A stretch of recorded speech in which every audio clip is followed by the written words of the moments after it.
Quiet on the set. Camera speed. Sound production, take one.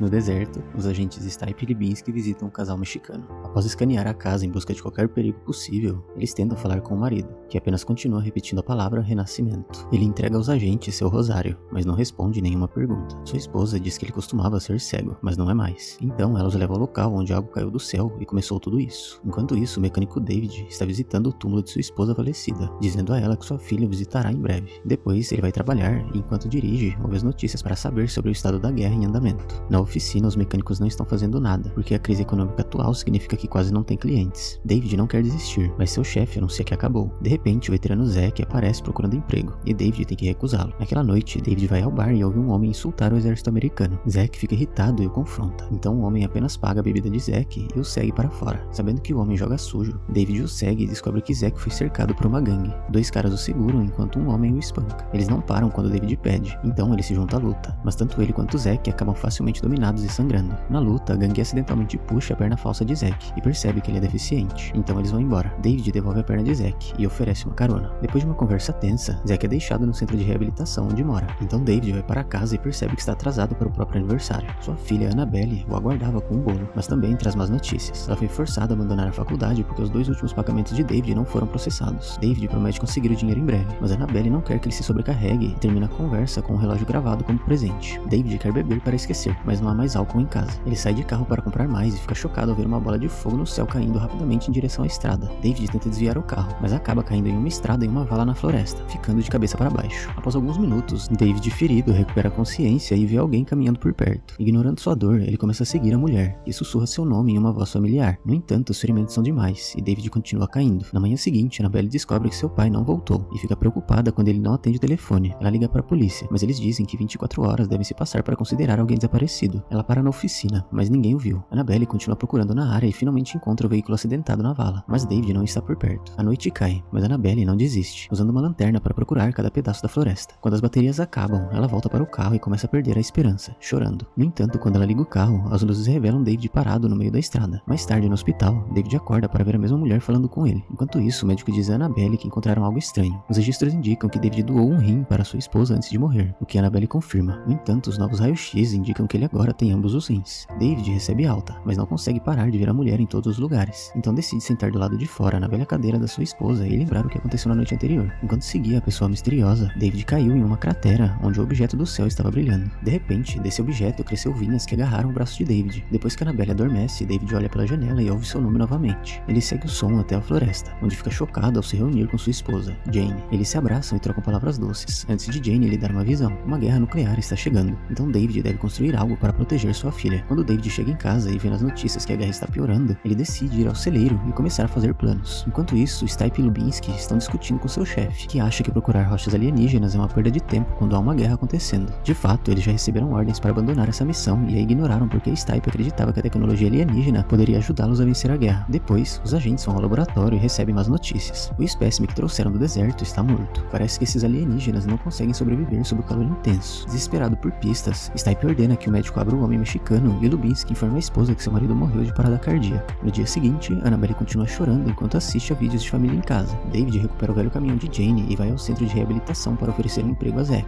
Ambos vão para a floresta e David deixa Zack encarregado do guincho antes de ir à cratera. Para sua surpresa, grama começou a crescer ao redor do objeto alienígena. Ele conecta o guincho ao objeto para puxá-lo, e Zack o ajuda a colocá-lo na traseira do caminhão, precisando de força de 2 homens para levantá-lo. De repente, Zack puxa a mão para trás porque sentiu algo estranho. Quando David volta para casa, ele passa o dia todo no celeiro construindo e planejando, o que é notado por sua filha. À noite, David finalmente entra em casa e descobre que Annabelle revirou as coisas da mãe. Ela pretende colocar metade das coisas no celeiro e enviar a outra metade para a caridade, esperando que isso os ajude a começar de novo. No entanto, David discorda, dizendo que não precisam fingir que Jane não está lá para seguir em frente. Enquanto isso, no centro de reabilitação, Zack sente algo estranho e verifica o coto da perna, apenas para descobrir uma protuberância estranha crescendo. No dia seguinte, Zack e seus outros companheiros veteranos se juntam a um protesto anti-guerra em frente ao escritório do exército. Enquanto os policiais tentam desamarrar um manifestante acorrentado, um homem passa e cospe no rosto de Jim, chamando-o de traidor. Jim se descontrola e tenta brigar, mas acaba caindo da cadeira de rodas. Zack pula para defendê-lo, então a polícia finalmente interrompe tudo e manda todos para casa. Enquanto Zack se afasta, ele percebe que o coto de sua perna está sangrando. No celeiro, David descobre que o objeto alienígena sofreu alguns danos e percebe que foi causado pela luz solar. De repente, repente, Zack aparece, exigindo saber o que aconteceu com ele. Momentos depois, Annabelle chega e vê o sangue no quintal. Em pânico, ela corre para dentro e encontra seu pai cuidando de Zack no sofá. Ela acha que deveriam levá-lo ao hospital, mas David se recusa e descobre a perna de Zack, revelando que ela está lentamente crescendo novamente, assim como o rim de David. Isso confirma que o objeto alienígena tem poderes de cura. David diz a Annabelle para cuidar de Zack e sai de caminhonete. À noite, os agentes ouvem rumores sobre o objeto alienígena que caiu na cidade de David. Lubinsky acha que eles deveriam seguir as ordens e abandonar a busca, mas Stipe é teimoso e anuncia que investigarão essa nova pista. Enquanto eles dirigem pela estrada da floresta, vêm os agentes procurando pela área. Na manhã seguinte, Tony acorda e encontra chaves no bolso, como de costume. Na floresta, os agentes encontram a cratera, mas há apenas uma pequena amostra alienígena nela. O xerife local diz para eles encontrarem David, explicando que ele bateu o carro aqui algumas noites atrás, mas não sofreu nenhum arranhão. A amostra é levada para o laboratório, e os cientistas explicam que o objeto alienígena carrega cadeias de DNA de várias plantas e animais, incluindo humanos. Eles concluem que essa é uma amostra viva de abiogênese, o processo natural que permite que a vida surja a partir de matéria inanimada. Isso precede a evolução, é pura criação. Na fábrica, David e Zack trabalham duro na cápsula, que fazem usando a betoneira e a protegem com aço. Colocam o objeto alienígena dentro para mantê-lo seguro. Enquanto isso, Annabelle visita o túmulo de Jane e decide que precisa fazer mais para seguir em frente. Ela pega algumas coisas da mãe e faz uma pilha para começar uma fogueira, mas é interrompida pelos agentes à procura de David. Os agentes ficam na casa até David voltar para interrogá-lo. David mente e diz que não se lembra do que aconteceu após o acidente, apenas que viu uma luz no céu que o fez perder o controle. Stipe revela que sabe sobre o rim regenerado e mostra a ele fotos do homem mexicano, dizendo que ele também achava que estava curado, mas agora está morto. David decide levar os agentes até o celeiro e mostra onde costumava guardar o objeto, alegando que o sol o derreteu. Os agentes encontram uma mancha no chão e fingem acreditar em David antes de ir embora. Depois, Annabelle diz a David que isso está ficando perigoso demais, mas ele se recusa a aceitar. Ele diz que Jane mostrou a ele uma tragédia mundial e Annabelle explode, lembrando de que ele não estava lá quando Jane morreu e que agora o objeto está manipulando sua mente. Na manhã seguinte, David sai para caminhar e fica chocado ao ver enormes chamas vindo em direção a Annabelle, mas é apenas um sonho. Da próxima vez que vai à fábrica, os agentes o seguem. David percebe e liga para um amigo pedindo um favor, enquanto começa a dirigir em círculos pela cidade. Momentos depois, os agentes finalmente conseguem bloqueá-lo em uma estrada fora da cidade, mas é o amigo de David. Os agentes ficam furiosos por terem perdido David e decidem usar Annabelle contra ele. Enquanto isso, o chefe de Tony descobre que a caminhonete está desaparecida e encontra as imagens do roubo nas câmeras de segurança, mas não consegue ver os rostos. Está claro que alguém usou as chaves de funcionário, então o chefe ordena que Tony recupere a caminhonete. Na fábrica, Zack ainda está trabalhando na cápsula e observa as vinhas crescendo dentro dela enquanto se lembra dos soldados que caíram com ele durante a guerra. Quando vai para casa, Annabelle está lá porque precisa conversar com alguém e compartilha como David parou de visitar Jane depois que o transplante falhou. Ele estava obcecado em trabalhar para pagar os tratamentos e agora ela está preocupada que ele possa estar perdendo a sanidade novamente. Zack promete proteger David antes de apresentar Annabelle a Jean para explicar que há uma cura. Jean não acredita, então Zack precisa mostrar a ele sua perna regenerada. Ainda achando que é um truque, Jean recusa sua oferta, mesmo não tendo alguns membros. Ao saírem, Zack e Annabelle são cercados pelos agentes. Na fábrica, David é visitado por Tony, que o encontrou porque eles costumavam brincar lá juntos quando crianças. Tony surta quando vê os bens roubados e se recusa a perder o emprego por causa disso. Então tenta ligar para a polícia. David entra em pânico e pula em cima de Tony para tentar tirar o celular dele, e Tony rapidamente reage com um soco. Desesperado, David o chuta, fazendo Tony bater na mesa e cair inconsciente. No entanto, quando David olha mais de perto, fica devastado ao descobrir que Tony bateu a cabeça e agora está morto. Ouvindo a voz de Jane, David queima o corpo. Então verifica a cápsula e descobre que as vinhas se espalharam por todas as paredes, criando um tecido vivo. De repente, ele tem uma visão de si mesmo dançando com Jane e admite o que fez, dizendo que não é digno de salvação. Jane explica que nunca foi para ele. A cápsula é para Annabelle e Zack. Em casa, os agentes mantêm Annabelle e Zack algemados. As notícias continuam mostrando o estado da guerra, que escalou para ameaças nucleares. Stipe tenta usar palavras gentis para fazê-los falar, mas ambos permanecem em silêncio e não caem na armadilha. Então Stipe pega um atiçador de fogo e começa a bater na nova perna de Zack. Annabelle tenta impedi-lo, mas é facilmente empurrada. Quando Stipe começa a espancar Zack, David volta e cuidadosamente se esgueira pela casa. Ele encontra a pilha de coisas que Annabelle deixou e termina de cobri-la com gasolina para incendiá-la. Os guardas na entrada informam os agentes da casa, e Stipe manda Lubinsky sair para investigar, supondo que seja obra de David. Como Lubinsky leva os outros dois agentes com ele, agora David pode entrar na casa e ameaça Stipe com sua arma. Ele o obriga a largar as chaves das algemas e se virar, permitindo que Annabelle o acerte na cabeça com um atiçador de fogo para derrubá-lo. Depois de pegar a arma de Stipe e se livrar das algemas, o trio escapa pela janela. Nesse momento, Lubinsky volta e entrega a Stipe seu rifle, que ele usa para atirar em Annabelle em um local não letal. Os rapazes revidam e ferem Stipe antes de correrem para o carro para escapar. Esse é o plano de Stipe. Ele sabe que David vai querer curar Annabelle, então ele e Lubinsky imediatamente começam a segui-los. Lubinsky acha que cruzaram a linha, mas Stipe afirma que tudo é válido para impedir uma guerra nuclear. Durante a viagem, Annabelle diz a David que Jane precisa dele e está esperando por ele, o que causa um colapso emocional em David. Assim que chegam à fábrica, David coloca Annabelle dentro da cápsula, mas nenhuma cura acontece. acontece, e ele perde a cabeça novamente. Pensando que trabalhou em vão e ouvindo os agentes do lado de fora, David começa a jogar gasolina na cápsula e acende o isqueiro, sem perceber que as vinhas finalmente estão alcançando Annabelle. Nesse momento, os agentes entram e pedem para ele não fazer isso. David se recusa a apagar a chama, mas é interrompido por Annabelle, já curada, que coloca a cabeça para fora. Agora, David fecha o isqueiro, apenas para Stipe atirar nele. Lubinsky finalmente perde a paciência e tenta impedir seu parceiro de causar mais danos, mas Stipe o empurra facilmente. Dois outros agentes tentam se aproximar da máquina, então Zack atira na cabeça de um deles antes de se envolver em um tiroteio com o outro. Stipe tenta se juntar a ele, apenas para Lubinsky atirar em seu ombro. Após alguns tiros, Zack consegue derrubar o outro agente, mas seu ombro também é ferido. De repente, um terremoto atinge a área e uma luz brilhante aparece à distância. As primeiras bombas nucleares estão caindo, e só vai piorar. Pessoas de todo o país saem de suas casas para ver a explosão, exceto Jim, que usou seus remédios para se suicidar assim que viu as notícias. Na fábrica, David diz a Zack para cuidar de Annabelle antes de fazê-lo entrar na cápsula. Então, ele se desculpa com a filha por deixá-la e aperta um botão para selar a cápsula. Enquanto mais explosões podem ser ouvidas à distância, Stipe implora a David para abrir a cápsula, mas ele diz que não pode. Nesse momento, o objeto alienígena começa a encher a cápsula com água. Annabelle e Zack entram em pânico no início, mas à medida que a água os cobre completamente, o objeto libera flocos que congelam o líquido e colocam a dúplica em sono criogênico. Ao mesmo tempo, David morre e vê Jane dando-lhe boas-vindas a outra vida. Em todo o mundo, as bombas nucleares continuam a explodir. Eventualmente, a cápsula se abre e Annabelle e Zack acordam. Plantas cresceram sobre ela e seu metal está enferrujado, mas do lado de fora o lugar está em ruínas, e parece que se passaram séculos.